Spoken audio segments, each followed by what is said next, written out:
What's up, everybody, and welcome to another episode of Ask a CISSP. My name is Ryan Williams, and as always, I'm here to try to help you on your cybersecurity journey. Do I just opt for maybe an onboarding with internship or apprenticeship type program? Is that what I should be doing at this point while still furthering my studies?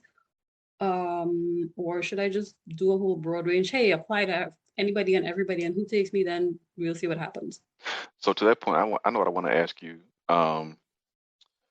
When you were starting out your career in IT and cybersecurity, how much time would you say you spent labbing? Like, I'd like to leverage my previous experience in order to propel me into the role, So are there any areas of cyber that you think my background would lend itself to? What certifications would you recommend for someone that's starting out in IT or cybersecurity or even cloud computing? Like, what certifications would you say would be the baseline to make yourself as marketable as possible? And then, which ones to branch out from there? That's a good question.